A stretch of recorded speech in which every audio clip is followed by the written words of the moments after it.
In The Rings of Power, a prequel series to Peter Jackson's Lord of the Rings films, and the books by J.R.R. Tolkien, we're shown a mix of fantasy and realism. That's the fantasy genre, and sometimes this series brings the right amount of realism that can make a character really watchable. Now that's what they've done with this character, Adar. The series isn't as successful in its portrayal of the Orcs, although many folks in the fandom loved the Orcs. Adar doesn't look like a conventional orc. He prefers the term Uruk. He used to be an elf, like Galadriel. He was twisted by Sauron's magic. We don't know what that consisted of, but by the end of that process, he became the progenitor of the Orcs. Adar is played by Joseph Mawle in Season 1 as a ruthless pragmatist. Sam Hazeldine plays him in Season 2 as an officer and a gentleman. Now, these actors brought out different aspects of the character. Adar thinks of himself as a father to the Orcs and calls them my children. But his children, although they call him father, view him as an oppressor. He's forcing them to fight a war. He turns them into cannon fodder in Season 2. Why? Because he's the leader. He calls the shots.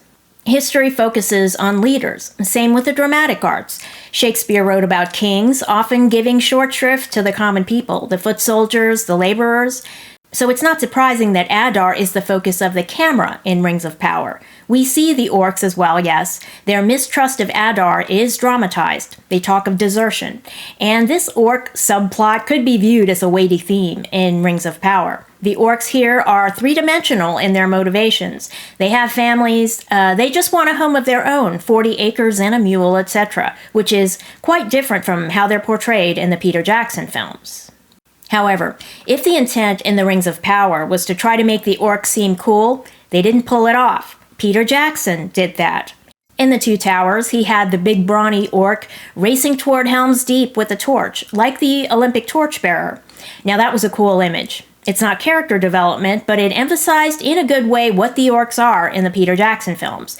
Physically strong and seemingly unstoppable. Now, in Rings of Power, the show places the Orcs front and center with human motivations and tries to make them sympathetic. They're just like us, it seems. And maybe they are, but that's not what makes them great. Visually, the Orcs are presented in the Rings of Power as monsters, like the monster in Alien or the monster in Jaws. In those films, they're shown doing what they do best, tearing things up and scaring people. And in those films, we don't see the monsters too often. They're filmed in the shadows. What we're shown on screen most of the time are the people running for their lives and screaming. In Rings of Power, in contrast, the monsters, the Orcs, get a huge amount of screen time, and the prosthetics are extreme. The art department just went crazy. The actors in those costumes look like orcs, I guess, but they're shown living their lives, talking with each other, none of which is what makes the Orcs great. And the prosthetics just take on a life of their own. I don't think it's advisable to continue in that direction, although many folks in the fandom loved the Orcs.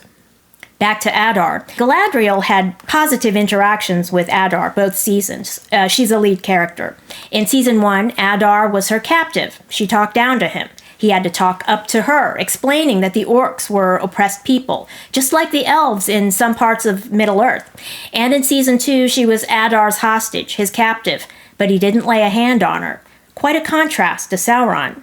For more information on why Sauron could never be Galadriel's hero, watch my video. I think the link is here. If they do a spin-off series about Adar, I don't think the actors would have to fight against the prosthetics so much. Adar's prosthetics, for example, show him still looking like an elf, like Galadriel or Arondir. A spin-off series could have many characters who, like Adar, originally were elves and still have the noble bearing of the elves, but are becoming ruined because of Sauron. Thanks for watching, and if you enjoyed this video, leave a like and don't forget to subscribe.